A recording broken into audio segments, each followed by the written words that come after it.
Architecture isn't just about building homes, it's about capturing moments in history, trends, and the way people lived. But not all house styles stood the test of time. Over the centuries, certain styles boomed in popularity, only to fade away as tastes changed, new technologies emerged, and homeowners started prioritizing functionality over flair. From castle-like mansions to geometric Art Deco masterpieces, some of the most unique and stunning house styles have all but disappeared from modern construction. So what happened? Why did these once popular homes vanish? And where can you still find them today? Let's dive into 15 incredible house styles that were once the height of fashion, but aren't being built anymore. Gothic Revival Cottage. Picture this, you're strolling through an old tree-lined neighborhood, and suddenly you spot it. A house that looks straight out of a fairy tale. Steeply pitched roof, tall pointed windows, delicate wooden trim that curls like lace along the eaves. You half expect to see a princess step onto the porch, or a candlelit library hidden behind stained glass windows. That's the magic of the Gothic Revival Cottage, one of the most whimsical and romantic house styles ever built. The Gothic Revival movement started in England in the late 1700s, inspired by medieval castles and churches.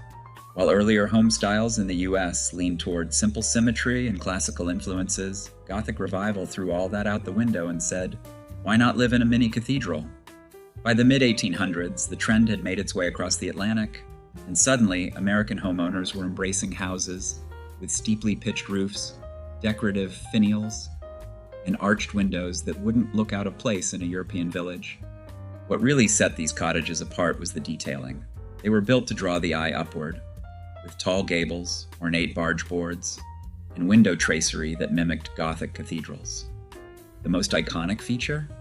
The gingerbread trim, a kind of delicate wooden lace that wrapped around eaves, porches, and balconies. This was Victorian-era craftsmanship at its finest, and it gave these homes a dreamlike quality that still captivates today. Inside, the layout was just as charming. Unlike earlier colonial homes that focused on rigid, boxy designs, Gothic Revival cottages introduced asymmetry. Rooms weren't perfectly square, and that was part of the charm. Ceilings were often vaulted, making the interior feel airy and grand. Fireplaces were essential, sometimes framed with intricate wood carvings, adding to the cozy, old-world atmosphere. The windows were another showstopper. Some had stained glass, while others featured pointed arches and delicate muntins that cast stunning light patterns across the floors. These homes weren't just pretty to look at, they were also a statement. The mid-19th century was a time of rapid industrialization, and many homeowners longed for a romantic escape from the modern world. Living in a Gothic Revival cottage was like stepping into a different era, one where life felt slower, more refined, and deeply connected to the past. But of course, as with all trends, this one didn't last forever. By the late 1800s, architectural tastes started shifting. As the US moved toward the Victorian era, homeowners began favoring styles that were even grander and more elaborate. While some elements of Gothic Revival stuck around, the simpler cottage version slowly fell out of favor. Another reason the Gothic Revival faded? Maintenance, those intricate wooden details.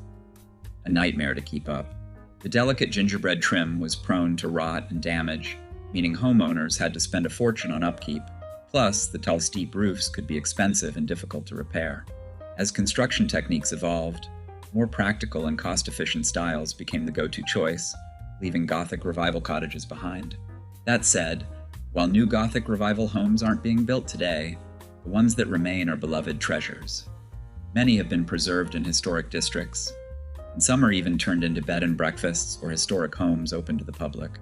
Their whimsical charm still captures the imagination of anyone who passes by, proving that even though architectural trends change, some styles remain timeless.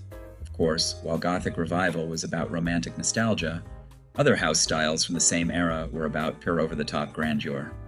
Take the Second Empire home, for example, a style that didn't just turn heads but basically demanded attention. Second Empire mansard roof. If the Gothic Revival cottage was all about medieval fantasy, the Second Empire style was about pure unfiltered flex. This was the house style for people who wanted to show off, taking inspiration straight from the glamorous streets of Paris. Want to know the biggest giveaway that a house is rocking the Second Empire look? That distinctive mansard roof. The mansard roof is like the coolest haircut in architecture. A double-pitched design that lets the upper floor pretend it's not really an extra floor. Basically, it gave homeowners more living space without technically violating height restrictions, which was a pretty big brain move in the 19th century.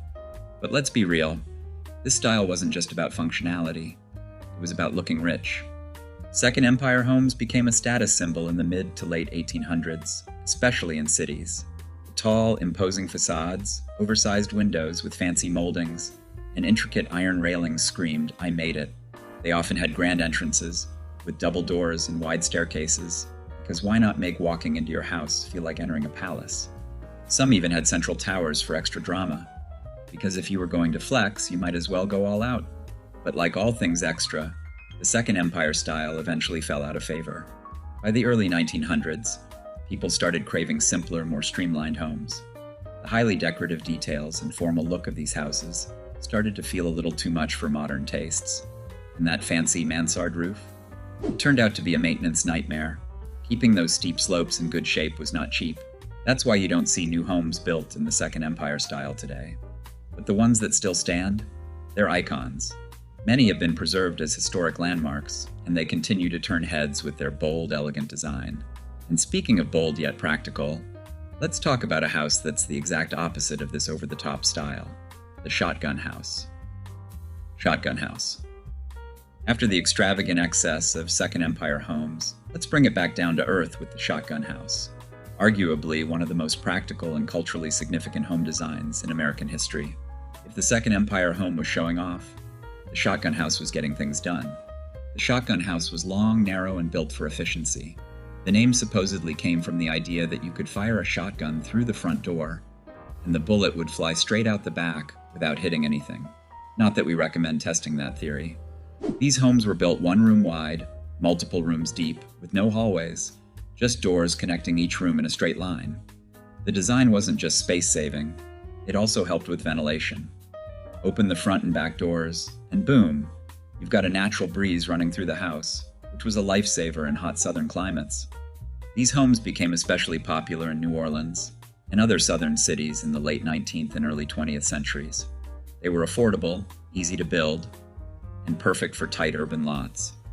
Many were constructed raised on piers, which helped deal with flooding, and nearly all of them had a covered front porch, because in a time before air conditioning, you needed a shady spot to chill. But the shotgun house was more than just a practical design. It was a cultural staple. It became closely tied to Black and Creole communities in New Orleans, providing affordable housing and helping foster tight-knit neighborhoods. The porch culture of these homes meant that people actually interacted with their neighbors, creating a sense of community that's often missing in modern suburban developments. So why aren't shotgun houses still being built today? Well, space isn't as much of an issue anymore, and modern homes prioritize open floor plans and bigger kitchens and bathrooms. The lack of privacy in a shotgun layout also makes it less appealing to today's homeowners. But that doesn't mean they've disappeared.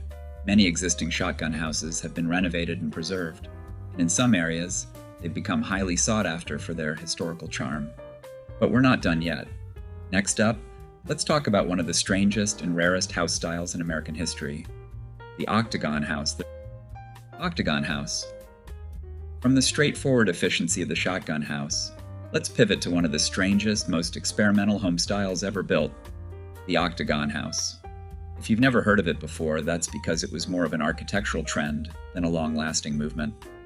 But for a brief moment in the mid-1800s, it had people rethinking everything about home design. The idea of an 8-sided house might sound weird today, but back then, some believed it was the future of residential architecture.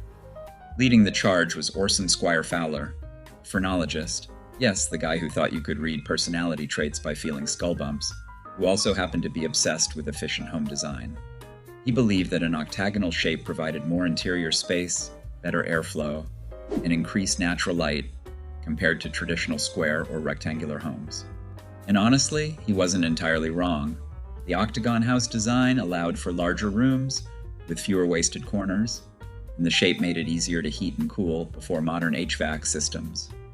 Many were topped with a central cupola, which acted as a natural ventilation system, helping hot air escape while pulling in fresh air from below. But despite its supposed advantages, the octagon house never became a mainstream success. First off, It was just too unconventional. Most people weren't ready to abandon the traditional four-sided home. Second, the unique shape made construction more complicated, and furnishing the interiors a nightmare. Imagine trying to fit a couch into a room with angled walls. Lastly, as architectural styles shifted toward more ornate Victorian homes, the clean lines of the octagon house started to feel too plain. By the late 1800s, the trend had fizzled out, and only a handful of these homes still exist today. They're often considered historic curiosities, relics of a time when people were willing to experiment with how a home should look and function. But if you thought this style was bold, wait until you see the Richardsonian Romanesque, a home design that took grand and imposing to a whole new level. Richardsonian Romanesque. If the octagon house was about breaking the rules, the Richardsonian Romanesque was about owning the room the second you walked in.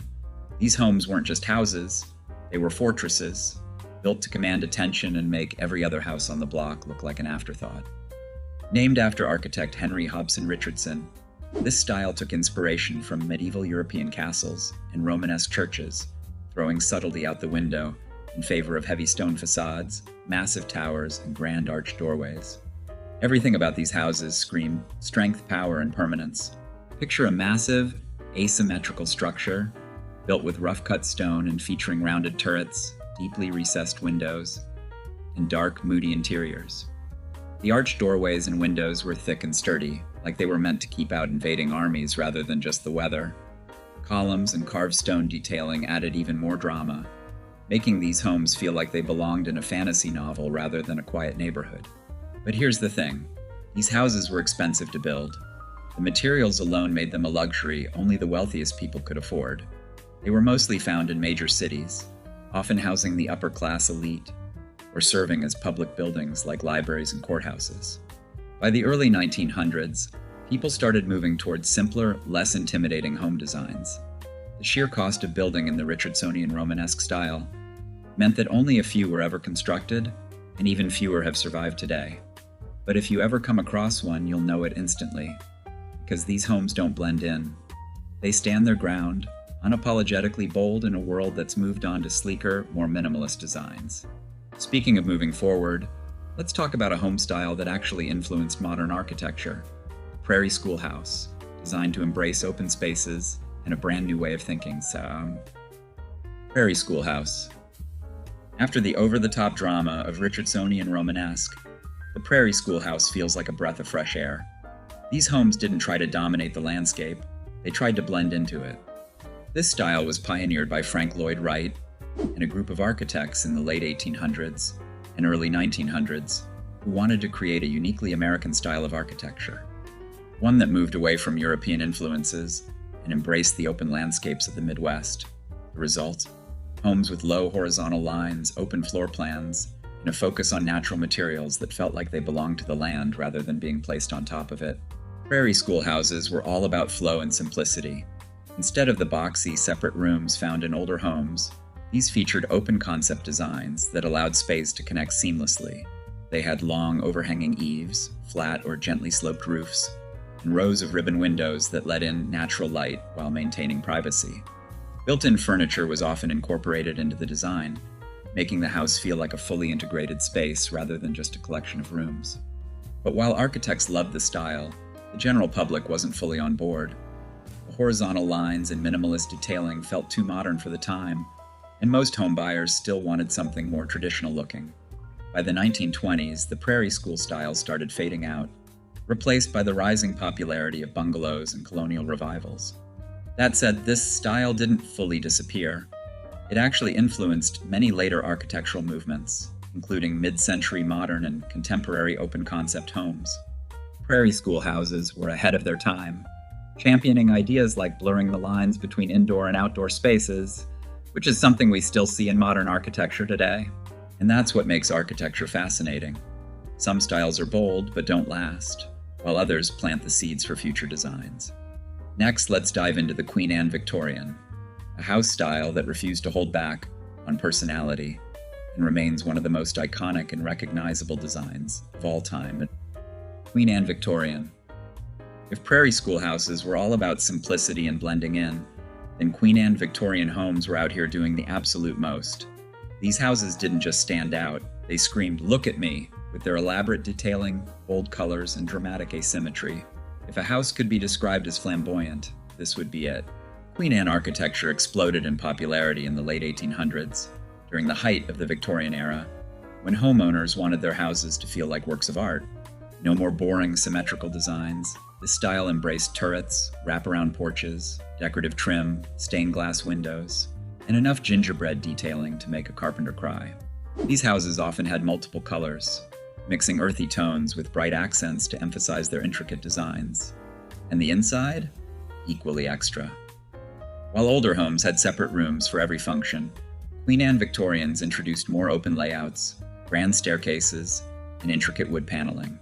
Fireplaces were a must, and rooms were often filled with heavy drapes, ornate wallpaper, and patterned floors. Because why have one pattern when you can have 5? But for all their grandeur, these houses were also high-maintenance nightmares. Fancy woodwork, needed constant repainting and repairs. The intricate roofs, prone to leaks. And by the early 1900s, people were tired of the fuss. The world was moving towards simpler, more practical designs, and Queen Anne homes were starting to feel too over the top for modern tastes. That's why you don't see new Queen Anne homes being built today. But the ones that remain, iconic. These houses are instantly recognizable, and people who restore them are dedicated to preserving their wild, artistic charm. But if you liked the Victorian aesthetic but didn't want to go full extra, you might have chosen a folk Victorian home instead. Folk Victorian. If Queen Anne homes were the high-fashion runway models of their time, then folk Victorian homes were their chill, down-to-earth cousins, a little less dramatic but still full of charm. They kept some of the Victorian flair, but made it way more affordable and practical for the average homeowner. These houses started popping up in the late 1800s, around the same time as railroads were expanding across the US. The reason? Mass production of ornamental trim, brackets, and decorative woodwork suddenly made it cheap and accessible, allowing everyday folks to add a little Victorian fancy to their homes without going broke. These homes kept the basic, simple forms of traditional rural houses, usually rectangular or square layouts, so they were easy to build, affordable, and offered a great deal of flexibility for families. But then came the Victorian details, turning what could have been a plain farmhouse into a stylish statement on any street. Think gingerbread trim, turning posts, and decorative brackets that you'd find on the eaves, windows, and porches. While Queen Anne Victorians might have gone all out, folk Victorians kept things simple but still exuded elegance. Inside, these homes didn't get too fancy. The layout was still pretty functional, with rooms opening into each other. That said, there was still a bit of that Victorian charm with high ceilings, wood moldings, and large windows designed to let in lots of natural light. The front porch was a crucial feature, offering a space to enjoy the outdoors or sit and chat with neighbors. And let's be real, if you were in a small town, everyone knew everyone. These homes were all about a sense of community and approachable sophistication, meaning they could blend into any neighborhood without feeling like they were trying to be too much. One of the things that really set folk Victorians apart from other Victorian styles was how they embraced regional differences. While many homes followed the same basic Victorian structure, you'd often find local touches, like wide front porches, small verandas, and even the occasional stained glass window, giving each home its own unique flavor. So while they may have shared basic characteristics, every folk Victorian home could feel personalized and lived in. Of course, as with any evolving trend, the folk Victorian eventually became a relic of the past. As the 20th century rolled in, these homes were seen as a bit old-fashioned, especially as newer, more practical designs gained traction. The rise of the bungalow, craftsman, and colonial revival styles, which emphasized more functional living spaces, led to the decline of the overly ornate folk Victorians. In addition, industrialization was making building materials more standardized, and folks started leaning toward homes that were less complicated in terms of both construction and upkeep. And speaking of charm, let's move on to a home style that brings a bit of European influence into the mix. The Dutch colonial, known for its signature gambrel roof. Dutch colonial gambrel roof. While folk Victorians brought a touch of elegance to small-town America, Dutch colonial homes brought a taste of the Netherlands to the architectural scene. These homes are instantly recognizable by their iconic gambrel roofs, which give off big barn energy, but in the classiest way possible. The Dutch colonial style originally dates back to the 1600s, when Dutch settlers in America built homes inspired by their European roots. But it wasn't until the early 1900s that the revival version of this style took off, becoming a favorite for people who wanted a home that felt both classic and cozy. The standout feature of a Dutch colonial home is that steeply sloped, double-pitched roof. Unlike traditional gable roofs, the gambrel design allows for more headroom in the upper level, essentially giving you a bonus floor without making the house too tall. Dormer windows often pop out from the roof, adding extra light and making the attic feel less like an attic and more like a full living space. These homes were usually built with wood or brick, and they often had shutters, exposed beams, and large welcoming porches. Inside, the layout was functional and family-friendly, with central fireplaces, big kitchens, and cozy living areas perfect for long winters. So why did this style fall out of favor? Well, as architecture moved towards sleeker, more modern designs, the gambrel roof started feeling a bit old-fashioned. The rise of ranch homes, bungalows, and mid-century modern houses in the mid-20th century meant that Dutch colonials weren't the go-to choice anymore. That said, many Dutch colonial homes still stand today, and they're loved for their charm, history, and practicality. They may not be the hottest trend in new home construction, but they still hold their own as timeless classics. But we're not done yet. Next up, let's talk about a home style that was inspired by ancient civilizations and stands out as one of the most unusual revivals in architectural history, the Egyptian Revival House. Egyptian Revival House. So far, we've seen architecture inspired by medieval castles, European cottages, and Dutch barns. But what about ancient temples straight out of Egypt? Believe it or not, the Egyptian Revival House was a thing. And for a brief moment in history, people were out here designing homes that looked like mini pyramids and pharaohs' palaces. The Egyptian Revival movement kicked off in the 19th century, largely influenced by Napoleon's expedition to Egypt and the subsequent fascination with all things Egyptian. Suddenly, everything from monuments to furniture started taking on Egyptian design elements, and of course that extended to houses. These homes were bold, blocky, and dramatic, often featuring flat roofs, smooth stucco or stone facades, and carved decorative details that mimicked hieroglyphics. Some even had massive columned entrances, inspired by the temples of Luxor and Karnak. These homes weren't exactly cozy bungalows. They were designed to feel monumental and timeless, like something that could withstand the ages. Some featured tall, narrow windows that slanted inward at the top, mimicking the sloped sides of Egyptian structures. The doorways were often framed by heavy stone lintels, and sometimes even flanked by statues of sphinxes or obelisks, because, if you're going Egyptian Revival, you might as well go all in. Despite their eye-catching appeal, Egyptian Revival homes never really caught on as a mainstream style. They were more common in public buildings, cemeteries, and monuments rather than residential neighborhoods. Why? Because living in a house that looks like a temple is kind of a bold choice, and most people weren't looking to turn their homes into a historical exhibit. That said, a handful of these homes still exist today, mostly in historic districts or as preserved landmarks. While they're no longer being built, their influence can still be seen in certain modernist designs that favor sleek, geometric forms. But if we're talking about enduring house styles, few can match the longevity and adaptability of the Spanish colonial adobe. Where Egyptian Revival was all about monumental drama, the Spanish colonial adobe was all about practicality and endurance. This is a home style that has stood the test of time, dating back to the 1600s, when Spanish settlers in the Americas needed a way to stay cool in scorching heat and build with limited resources. The adobe part of the name comes from the sun-dried bricks made of clay, sand, and straw, which gave these homes their distinctive thick walls. This wasn't just an aesthetic choice, it was a survival necessity. The walls absorbed heat during the day and released it at night, keeping the interiors cool and comfortable, without the need for modern air conditioning. Architecturally, these homes were low, wide, and built to last. Roofs were usually flat or gently sloped, often covered with red clay tiles that helped shed rainwater and reflect heat. The wooden beams, called vigas, added rustic charm and structural support, while the small, deep-set windows helped control light and temperature. Courtyards and verandas were common, allowing for shaded outdoor living spaces, essential for dealing with the harsh climate. As practical as they were, Spanish colonial adobe homes weren't just about functionality. They also had a distinct beauty. Their simple, earthy tones blended seamlessly with the surrounding landscapes, and the use of handcrafted details like painted tiles, wrought iron railings, and carved wooden doors added a personal touch to each home. These homes remained popular in the Southwest and California for centuries, but as new building materials and construction techniques became available, they gradually gave way to more modern styles. However, the influence of Spanish colonial design never truly disappeared.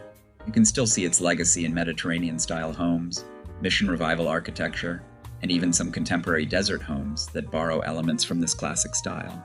But while Spanish colonial adobe homes were perfect for wide-open landscapes, city dwellers needed something that worked in tighter spaces, which is where the Federal-style townhouse comes in. Federal-style townhouse. If you've ever walked through historic East Coast cities like Boston, Philadelphia, or Georgetown, you've definitely seen Federal-style townhouses. These homes were the backbone of early American urban living, offering a sleek, refined design that balanced elegance with practicality. The Federal style emerged in the late 1700s and early 1800s, right after the American Revolution. Inspired by neoclassical architecture, these townhouses were all about symmetry, proportion, and understated sophistication. Unlike the ornate drama of Victorian homes, Federal-style houses kept things clean and balanced. Think rectangular facades, evenly spaced windows, and a centered front door flanked by decorative columns or sidelights. Because these homes were built in tight urban environments, they were usually narrow but deep, often 3 or 4 stories tall. Inside, they featured high ceilings, elegant staircases, carved wooden moldings that added just the right amount of detail without feeling overdone. Many had parlor rooms on the first floor, while bedrooms were stacked above, maximizing space without sacrificing comfort. One of the most recognizable features of Federal-style townhouses is their brick facades, often in classic red or brown tones, giving them a timeless, stately appearance. The windows were typically tall and narrow, with decorative lintels or simple shutters adding a refined touch. Some had fanlight windows above the front door, allowing more natural light to enter without compromising privacy. These homes were practical, sturdy, and built to last, which is why many of them still stand today. But as architectural taste shifted toward more elaborate Victorian styles, in the mid-1800s, the Federal style slowly faded. Even so, the influence of these homes can still be seen in many modern townhouses, proving that good design never truly goes out of style. Next up, let's talk about the Italianate villas. Italianate villa? Walking away from the Federal-style townhouse, we're stepping into a house style that felt like an escape to the Italian countryside, the Italianate villa. If you've ever looked at a house and thought, wow, that looks like something straight out of a romantic European painting, then chances are it was one of these. The Italianate style became popular in the mid-1800s, inspired by the rural villas of northern Italy. But this wasn't just about aesthetic charm. It was a direct response to changing architectural needs. People wanted homes that were grander, more decorative, and more relaxed than the rigid, symmetrical styles of the past. These homes loved height and drama. They featured tall, narrow windows, often with rounded arches, and were topped with low-pitched, overhanging roofs supported by ornate brackets. Many also had square towers or cupolas, giving them a slightly castle-like feel. Because let's be honest, who wouldn't want their house to have a little extra grandeur? The exteriors were usually made of stucco, brick, or wood, and they were often painted in warm, earthy colors to emphasize their Mediterranean roots. Inside, rooms were spacious and airy, with high ceilings, decorative moldings, and large windows that let in plenty of natural light. These houses weren't just built to look impressive, they were designed for comfort and style. But like many ornate styles of the 19th century, the Italianate villa eventually fell out of favor. By the late 1800s, people were moving towards simpler, more functional designs like the Craftsman bungalow, a house style that took the opposite approach to decoration. Craftsman bungalow. Where Italianate villas were all about elegance and ornamentation, Craftsman bungalows were about simplicity, practicality, and good craftsmanship. These homes weren't trying to be fancy European estates. They were built to be functional, cozy, and beautifully handcrafted. The Craftsman movement started in the early 1900s, influenced by the arts and crafts philosophy that rejected mass production and embraced handmade, well-built designs. The idea was simple. Every part of the house should feel purposeful and well-crafted. These homes were usually 1 or 1.5 stories, with low-pitched gabled roofs, wide eaves with exposed rafters, and deep front porches supported by sturdy columns. They focused on natural materials like wood, stone, and brick, blending seamlessly into their surroundings. Unlike the elaborate, decorative homes of the past, Craftsman bungalows kept things warm, simple, and inviting. Inside, the layout was open and functional. Built-in features like bookcases, benches, and cabinetry were common, emphasizing smart design over excessive decoration. Fireplaces were big and cozy, acting as the heart of the home, and the walls often featured rich wood paneling for a natural handcrafted feel. But as America moved into the mid-20th century, housing needs changed. The rise of suburbia and mass-produced housing made smaller, handcrafted homes less practical for growing families. The demand for larger, factory-built homes led to the decline of the craftsman bungalow and new construction. However, these homes never truly disappeared. Today, they're highly sought after by homeowners who appreciate quality craftsmanship and character. But while the craftsman bungalow was all about keeping things grounded and earthy, the Art Deco house was all about being bold, flashy, and futuristic. Art Deco house.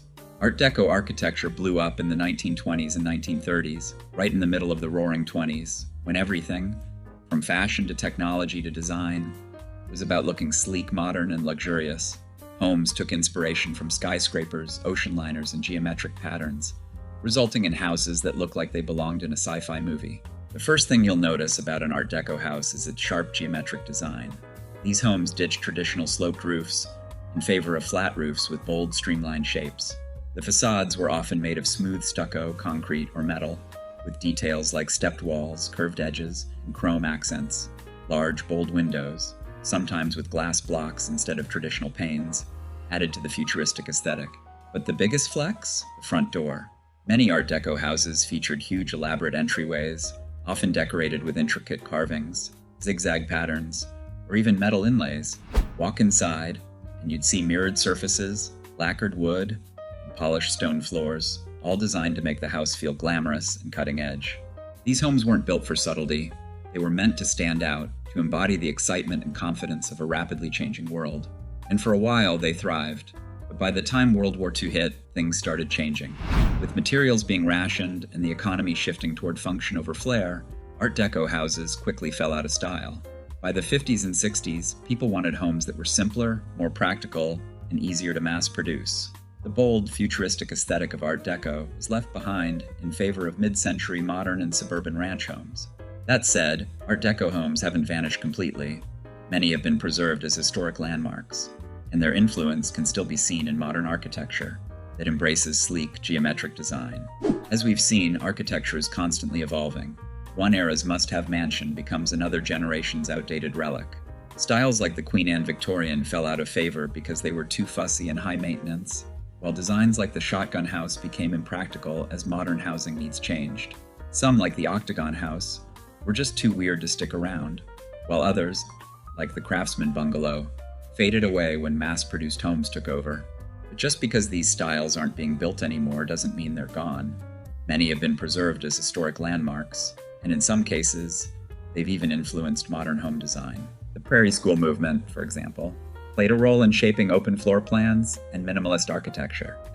So the next time you walk through an old neighborhood or pass a house that looks unlike anything else, take a moment to appreciate it. These homes aren't just buildings, they're time capsules, reflecting the dreams, values, and creativity of the past.